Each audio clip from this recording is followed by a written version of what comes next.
Itanareo tava voakatsika dia mandeha masoko daholo amin'ny sanona zany. Mahita ihany hoe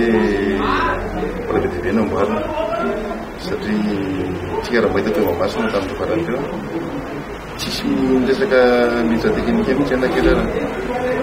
Io ndany somary mametsiny tamin'ilay fotoana hoe ny baolina maty voalohany hitatsika, ny baolina maty faharoa hita be hoe avy any amin'ny gros en centrage bakany centré le bandy bakany ampovoany tsisy nakana izy tsy zany tsika ny ankaisy anak'iroa teo somary be taorina tao nefa ny hitany zareo zay technicien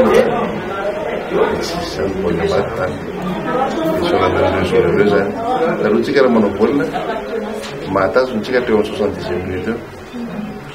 aveo milasitsika rehefa aveo tsika amin'ny farany izao fotoana zao efa any 90 any tsika mambony matetika amin'ny fotoana zao tika zany hoe misy fivoarana zany atao amin'ireo ankizy ireo ankizy keo amin'izao fotoana zao manana de vaincre zany tena mijoue tsy stress rehefa tena décontracté tena milalao reo zany amin'izao fotoana zao tsisy teritery tsisy ahoana fa tena milalao amin'ny fitiavana reo izay angambany tsy hoe angamba fa zay mihitsy mahatonga ny ankizy sy ny fandresena hatramin'izay success io isolana amin'izareo zany nahitinareo taloha fa zany Mahamasina zany tena tsy nidiavany fédération mihitsy satria somary masika le fijery baolina Mahamasina ary na ny lalao any rehefa tonga mahatafatra amin'ny diso any zay no mahatonga ny eo Mahamasina somary matahotra ny ankizy milalao eo tsy dia tena malalaka zany izy eo Mahamasina sy hoe avy aminay tantana ihany fa amintsika rehetra zany na mijery baolina na mpanao gazety sanan'izany somary masitsika ihany tsika tsy menatsena amin'izany fa fitiavana daholo zany rehetra zany zay mo mahatonga an'izy rehefa Mahamasina zay rekirana ihany mpanao baolina fanay zany ara Mahamasinatsika amin'izao fotoana zao Mahamasina international tsy maintsy Mahamasina satria io no efa capitale nahoana zany mahatonga ny miezaka manamboatra ny terrain io fotoana zao nareo mahita manamboatra foana manteneniko teo hoe nandany 160 millions d'ariary teo zay tamin'ny voalohany teo talohan'ny resana Sao Tomé tamin'ny andrazanana teo zany mbola nandany vola teo zay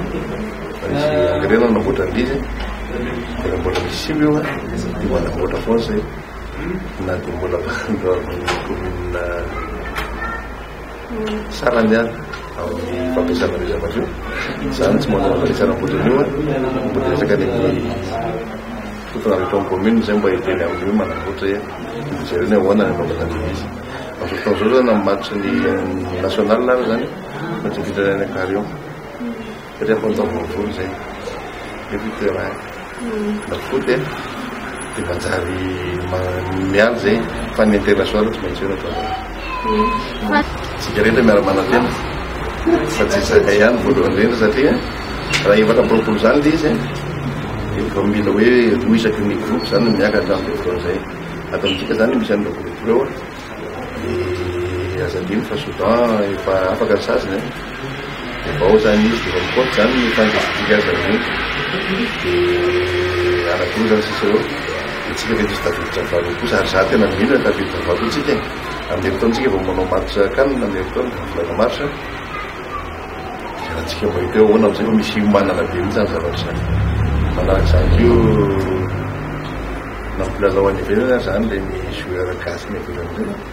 efa mirangorango reo zao fotoana zao hoe anao fa tsara mitazao dia za zany mieritreritra ary tena manantena mihitsy fa tokony anao kanina tsika satria zay roa isaky ny groupe zany miakatra dia antsika mahita hoe iza no tokony resika tokony tsy resitsika eo